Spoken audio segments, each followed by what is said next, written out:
Republicans tried to drag Hunter Biden into this special. But the moment Democrats asked for real witnesses, everything fell apart. The question from Senator Cruz, along with Senators Hawley and Graham, is for both sides, the counsel for the president and the House managers.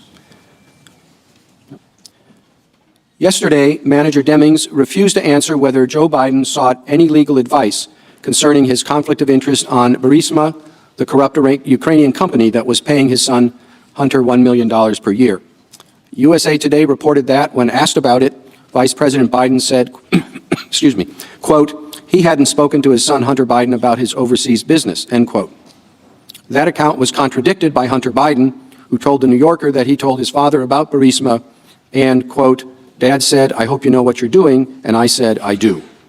Why do Joe and Hunter Biden's stories conflict? Did the House ask either one that question? The White House counsel goes first.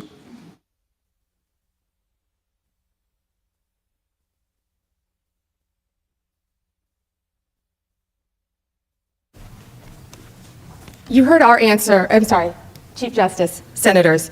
Senators, you heard our answer regarding that yesterday, but it is very interesting that he said he never spoke to his son about overseas dealings. His son said different things. Joe Biden was the point man for Ukraine, investigating, at the time, Ukrainians were a corrupt company, Burisma, and Zlochevsky, its owner, an oligarch who by all media accounts we've discussed was extremely corrupt. Hunter Biden is paid $83,000 a month to sit on that board with no experience in energy, no experience in the Ukraine, doesn't speak the language, and we clearly know that he had a very fancy job description, and he did none of those things. He attended 1 or 2 board meetings, one in Monaco, and then he went on a fishing trip with Joe Biden's family in Norway. The entire time, Joe Biden knows that this oligarch is corrupt. Everyone knows that. There are news reports everywhere. No one will dispute that. In fact, it raised eyebrows worldwide. But the vice president, by his account, never once asked his son to leave the board. We wouldn't be sitting here if he did. He never asked his son to leave the board. Instead, he started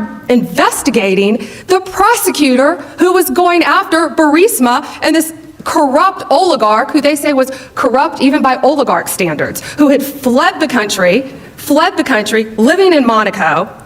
He does not ask him to leave the board. He does the opposite. In 2015, what does he do? We know by reports he has close contact with President Poroshenko. He travels to Ukraine twice. He links it to he links the aid to the firing. Same thing in 2016 at a White House meeting. Links the aid to the firing of the prosecutor.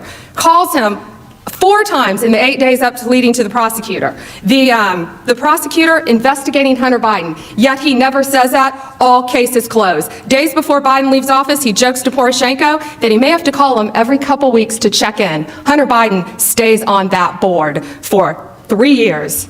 3 years. Then we hear the video of Joe Biden bragging about firing the prosecutor, linking it to aid. Then we have the 6-minute phone call. Mr. Chief Justice. Oh, I'm sorry. The House managers have 2.5 minutes.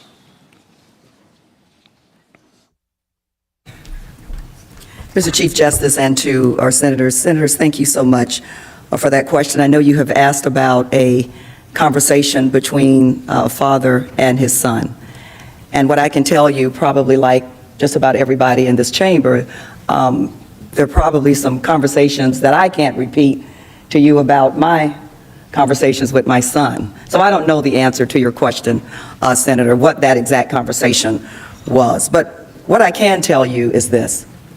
If we are serious about why we are here, and I have no reason to doubt that we are, if we are serious about seeking the truth, because the truth matters, not just for those who have paid the price in our history to form a more perfect union and protect our democracy, but it's important for our future. And in this case, if we're serious about that, then I can tell you this, that we are serious then about hearing from fact witnesses.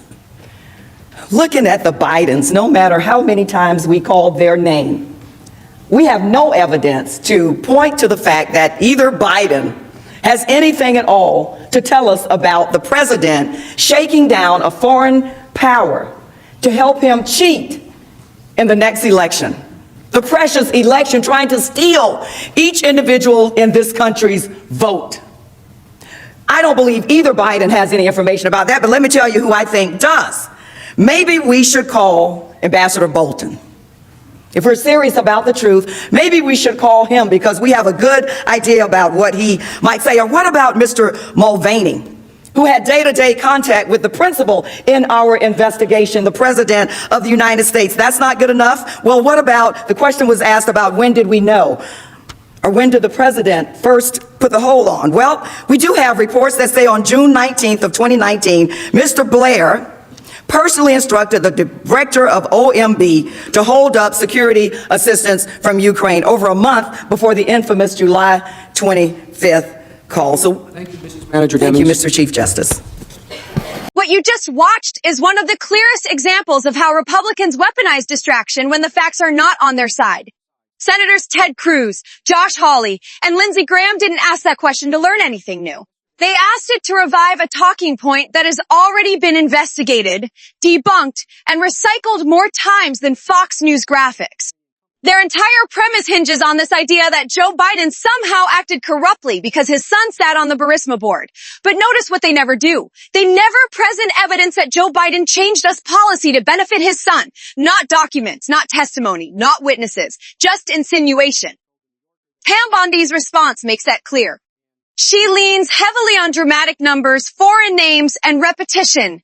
It sounds damning if you don't know the background, but when you strip it down, it's all smoke. Here's the part Republicans always leave out. The prosecutor Joe Biden pushed to remove was not aggressively investigating Burisma. He was widely criticized by us, allies, European governments, and anti-corruption groups for failing to pursue corruption cases. That wasn't Biden's opinion. It was official U.S. policy backed by Republicans and Democrats alike.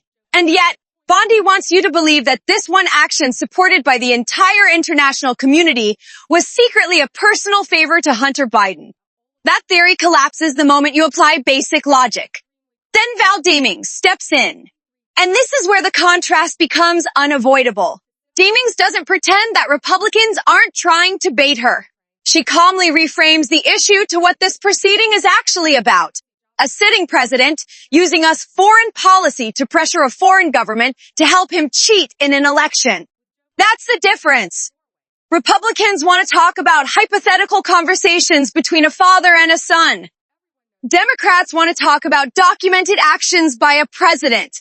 Actions confirmed by multiple witnesses, phone records, timelines, and sworn testimony. And here's the most important moment. Demings says, if you want the truth, call real witnesses. Call John Bolton. Call Mick Mulvaney. Call the people who actually heard the president order the aid frozen. Republicans never respond to that challenge because those witnesses don't help them.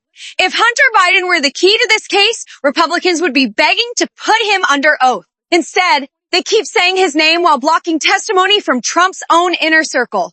That tells you everything. This wasn't about transparency. It wasn't about ethics. It was about muddying the waters and hoping the public forgets what this case is really about. A president who used the power of his office to pressure a foreign country. A cover-up that started before the phone call. And a party more interested in distractions than accountability. That's why this exchange matters. One side is selling suspicion. The other side is demanding evidence. And the louder Republicans shout Biden, the clearer it becomes who they're actually protecting.